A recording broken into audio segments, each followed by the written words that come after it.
Sayyid Mushtaq Ali trophy ക്രിക്കറ്റിൽ knockout കാണാതെ കേരളം പുറത്ത്. അവസാന ഗ്രൂപ്പ് മത്സരത്തിൽ അസമിനോട് അഞ്ച് വിക്കറ്റിന് തോൽവി ഏറ്റുവാങ്ങിയ കേരളം 102 റൺസ് വിജയലക്ഷ്യമായി ഇറങ്ങിയ അസം 7 പന്തുകൾ ശേഷിക്കെ ലക്ഷ്യം മറികടന്നു. 23 റൺസ് എടുത്ത രോഹൻ കുന്നുമലാണ് കേരളത്തിലെ ടോപ്പ് സ്കോറർ. സഞ്ജുവില്ലാതെ ഇറങ്ങിയ കേരളത്തിനെ അഹമ്മദ് ഇമ്രാനാണ് നയിച്ചത്. തുടർച്ചയായ രണ്ടാം മത്സരത്തിലും കേരളത്തിന്റെ 6 താരങ്ങൾ രണ്ടക്കം കണ്ടില്ല. വെള്ളിയാഴ്ചയാണ് ക്വാർട്ടർ പോരാട്ടങ്ങൾക്ക് തുടക്കമാവുക. ദക്ഷിണാഫ്രിക്കയ്ക്കെതിരായ രണ്ടാം ഏകദിനത്തിലെ കുറഞ്ഞ ഓവർ നിരക്കിന് ഇന്ത്യക്ക് പിഴ ചുമത്തി ICC. മാച്ച് ഫീയുടെ 10% പിഴ നിശ്ചയിച്ചിരിക്കുന്ന സമയത്തേക്കാൾ 2 ഓവർ പിന്നിലായിരുന്ന ഇന്ത്യ റായ്പൂർ ഏകദിനത്തിൽ പന്തെറിഞ്ഞത്.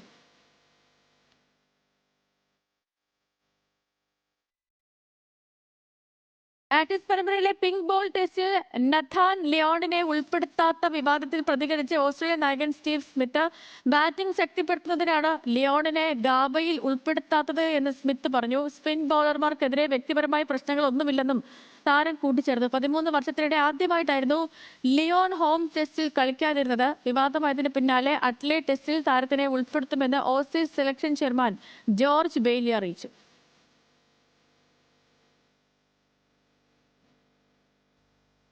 ടെസ്റ്റ് 2020 ഫോർമാറ്റുകളിൽ നിന്നും വിരമിച്ച തീരുമാനം പിൻവലിച്ച് ബംഗ്ലാദേശ് ക്രിക്കറ്റ് താരം ഷാക്കിബ് അൽ ഹസൻ രാജ്യത്തിനായി 3 ഫോർമാറ്റിലും ഇനിയും കളിക്കാൻ ആഗ്രഹിക്കുന്നതായി താരം പറഞ്ഞു. കഴിഞ്ഞ വർഷമാണ് ഷാക്കിബ് ടെസ്റ്റിൽ നിന്നും 2020-യിൽ നിന്നും വിരമിച്ചത്. 3 ഫോർമാറ്റ് ഉൾപ്പെടെ ഒരു പരമ്പര കളിച്ച് എല്ലാ ഫോർമാറ്റിൽ നിന്നും ഒരുമിച്ച് വിരമിക്കാനാണ് ആഗ്രഹിക്കുന്നത് എന്നും താരം വ്യക്തമാക്കി. 1 വർഷത്തിലേറെയായി ഷക്കീബ് അന്താരാഷ്ട്ര മത്സരങ്ങളിൽ കളിച്ചിട്ടില്ല.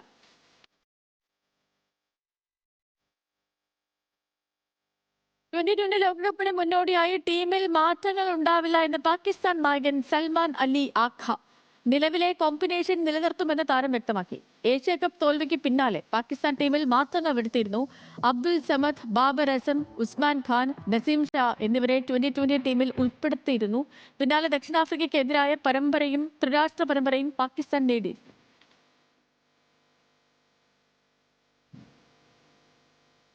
ഏകദിന ടീമിൽ തുടരണമെങ്കിൽ വിജയ് ഹസാരെ ട്രോഫിയിൽ കളിക്കണമെന്ന് വിരാട് കോഹ്ലിയെയും രോഹിത് ശർമ്മയെയും നിർബന്ധിച്ചിട്ടില്ല എന്ന് BCCI. വിജയ് ഹസാരെ കളിക്കണമോ എന്ന് താരങ്ങൾക്ക് തന്നെ തീരുമാനിക്കാമെന്ന് BCCI വൃത്തങ്ങൾ പറഞ്ഞു. ഈ മാസം 24-ന് ആരംഭിക്കുന്ന ടൂർണമെന്റിൽ രോഹിത്തിനും കോഹ്ലിക്കും കളിക്കുമെന്ന് നേരത്തെ സ്ഥിരീകരിച്ചിരുന്നു. രോഹിത് മുംബൈക്കായും കോഹ്ലി ഡൽഹിക്കുമായാണ് ടൂർണമെന്റിൽ കളിക്കുക.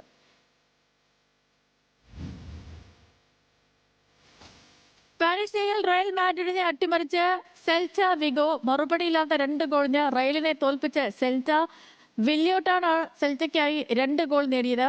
ഫ്രാൻ ഗാർഷ്യയും അൽവാരോ കരിയാസും റെഡ് കാർഡ് കണ്ട് പുറത്തായത് റയലിന് തിരിച്ചടിയായി. തോൽവിയോടെ ലീഗിൽ ബാഴ്സലോണയുമായിട്ടുള്ള റയലിന്റെ പോയിന്റ് വ്യത്യാസം 4 ഉയർന്നു. സൂപ്പർതാരം നെയ്മർ വീണ്ടും ശസ്ത്രക്രിയയ്ക്ക് വിധേയനാകും. ബ്രസീലിയൻ ക്ലബ് സാന്റോസിനെ തരം താഴ്ത്തൽ ഭീഷണിയിൽ നിന്നും കരകയറ്റിയ ശേഷമാണ് താരം പരിക്കിനെ കുറിച്ച് വ്യക്തമാക്കിയത്. നിർണായക മത്സരത്തിൽ പരിക്ക് വകവയ്ക്കാതെയാണ് നെയ്മർ കളിച്ചത്. ലോകകപ്പ് ടീമിൽ ഇടം നേടുമോ എന്ന ആകാംക്ഷയ്ക്കിടെയാണ് വീണ്ടും നെയ്മർ ശസ്ത്രക്രിയയ്ക്ക് വിധേയനാകുന്നത്. മത്സരശേഷം വികാരാധീനനായാണ് നെയ്മർ കളം വിട്ടത്.